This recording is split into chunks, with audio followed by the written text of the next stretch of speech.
Hello and welcome to the video. This video is all about this thing here. This is the EMAX TinyHawk S. It's a 75mm f4 based little flyer that I looked at its earlier incarnation a couple of months ago now. Now the EMAX TinyHawk is one of those things that I'm a huge fan of. The original version was 1S only, and I talked about it as one of my top picks if you're looking for an indoor flyer. And actually on a really calm day it was pretty fab outdoors as well. Now this is the latest version. You'll notice we're now black rather than white plastic, and there are a couple of big changes.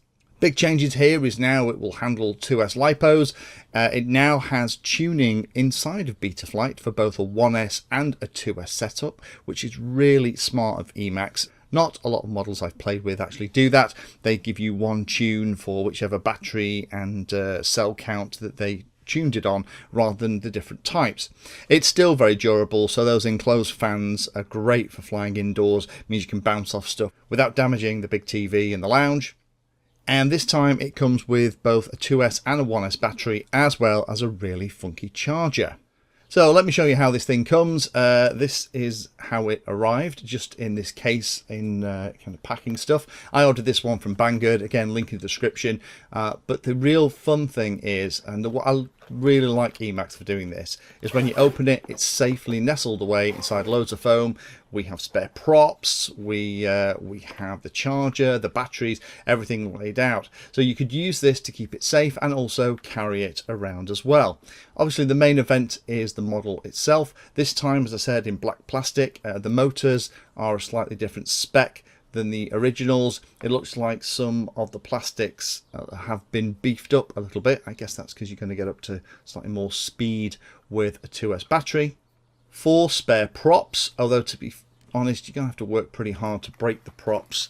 I've not broke a single prop yet. There is a cute little manual, and props again to EMAX for actually putting a manual in the bag. Too many things these days come without the manual. You have to go and find it and download it.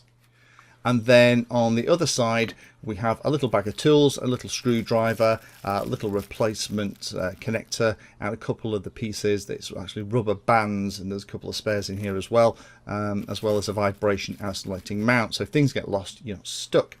There is a little 2S battery. That's a 300 milliamp hour 2S battery that is for when you're flying it in the 2S configuration.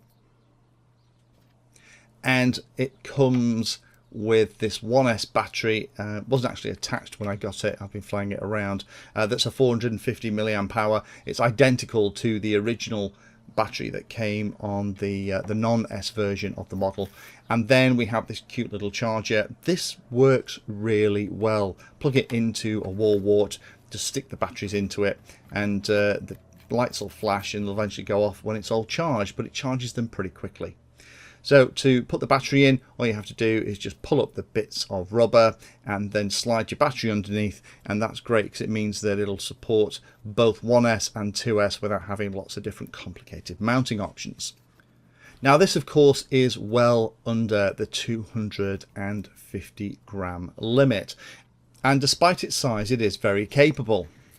Taking a closer look at the model, the other thing that you can do on this one that you couldn't on the previous one is the camera rake is also adjustable too, which is nice because in a 2S configuration you're probably going to want the camera pointed a little bit more up than you would if you were flying 1S. Nice little plugs for the motors, so that's going to make replacing them if you have a problem nice and easy. The USB connections on the top so you can plug it into Betaflight. It's such a well thought out and well laid out little design in here. Now the antennas are kind of hidden away. You could actually pull them out and reroute them to come out the top. I've done all my testing here with the antennas kind of squirreled away, and it's actually been working fine. Only a 25 milliwatt video transmitter inside here, and I'll show you what the camera looks like, show you some FPV footage. The camera's pretty good. It works really nicely for indoors. I've had a couple of instances, I'll show you the video, where occasionally it can get a little bit confused when it's a particularly dull and overcast day. In bright days it's really good, but it can be caught out if it's a particularly bright but overcast, gloomy kind of day. So let's have a look in beta flight. A couple of things. To get hold of the bind button, it isn't particularly accessible. This is only one of the trickier parts of it, but in theory you're only going to bind it once. D8 and D16 support, I think. I bound with D8 here just for the testing. It's an inbuilt FreeSky receiver, SPI style, so you set it up all through beta flight. So for me, I just took the bottom off and pressed the bind button. You just press it for a couple of seconds when the model is powered up, and it will go into bind mode. Again, all covered in that fab manual. Plugging it into beta flight, this is what it looks like. The ports are set up like this. So we have smart audio for the video transmitter on UART2, so you can change the channel. D-Shot 600, motor stop is enabled. 8K gyro and PID loop frequency. This is an F4 based flight controller in here, so it's running about 30% CPU, but it seems to be happy.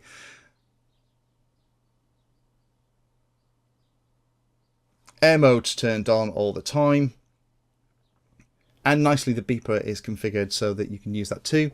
Battery and power look like that. PIG tuning, this is one of the smart parts I like. There's two actual profiles in here, one for 1S and one for 2S. So depending on which battery style you're going to use, you pick the PID tuning for the right kind of battery. That is really clever. So here's all the receiver stuff working. It was a breeze to set this up. It took me all of about 2 minutes to just check the receiver was working, and then go into the modes tab and just turn on all the modes that I was interested in. With something like this, flying it indoors in angle is fantastic. Horizon is more fun for outdoors, and if you wanted to on 2S, you could fly in rate mode, but for me that's not what a model like this is all about. Even the beeper's configured, and the flip over after crash is configured by default too. So somebody at EMAX was really thinking about this when they did the basic setup. On-screen display by default looks like that. I moved everything around to be similar to how I have it on lots of other models. And checking the version of Betaflight, you might have spotted this in the bottom right hand corner of this screen anyway, but it is 4.0, which is great. It's a nice modern version. Most of the stuff coming in these days is Betaflight 4. So now that's all done, let's disconnect that and let's actually show you a little bit of footage of it flying. Now this is a very easy to control craft. It is very stable. The way the tune works is really nice. That quietness of all the motors means that you can fly it around in your back garden or inside the house without it sounding like you are flying a lawnmower. On 1S it is a perfect little explorer for indoors in the house, and on 2S it is an awful lot more powerful, and that would allow you to fly outdoors even in light winds without getting into too much trouble.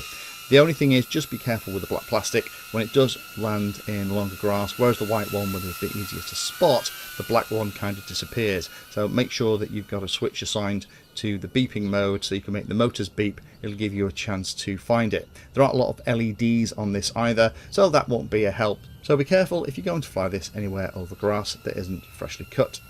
As you can see here in the images, it is a little bit dark. The camera can occasionally get fooled like this, but indoors the camera seems to work better, and on bright days outside it works fine.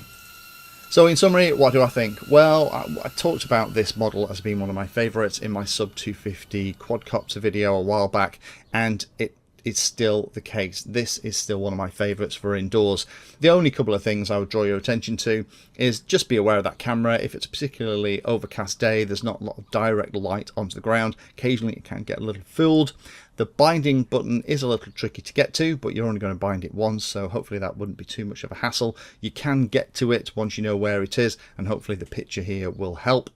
The 25 milliwatt VTX hasn't got a higher power. There's no ability to switch it into 200, so this is only going to last a couple of 100 feet before you run out of video transmitter power. So don't try and fly it in a large park and expect to fly FPV to the edges. You will need to get more batteries. It's great that they've supplied one of each, so you can try it in 1S and 2S versions and change and swap it depending on how you want to fly. I would personally have at least another 3 or 4 of the favourite batteries, because you don't get loads of flight time. You're talking about a handful of minutes on both batteries here, and you tend to find that you haven't had anywhere near enough time on the sticks by the time 1 or 2 batteries has finished. And that's the last point. You will spend a lot of time with it. I know I do. It's one of those things that if I've got spare 5 minutes and a spare battery, I'll plug it in, stick the goggles on and go and have an explore around the house. It's a very stable, well put together flyer, and I really like the fact now that the addition of the 2S means that it'll also cope flying outdoors easily too. Thanks for watching the video and watching right to the very end. You can find me in all the usual places on social media, and if you like the video and like what I'm doing here, then hit the subscribe button and hit the bell notification icon too. If you really like what I'm doing, you can go the extra mile and become one of my Patreons for access to me directly for support, and also giveaways and regular updates too. If you're looking for particular content, then check out the playlist. I organise all of my videos into playlists, so if you're looking for a particular topic, you can find everything here. If it's called Introduction To, it's designed to start very simply and build on that simple introduction to teach you all about it. If it's called For Beginners, then that is really aimed at people who are brand new to that part of the hobby. You can also search on YouTube for anything that you're interested in using the search function at the top. So iNav Painless 360 will find all of my videos and even the playlist around iNav. So thanks again for watching and happy flying.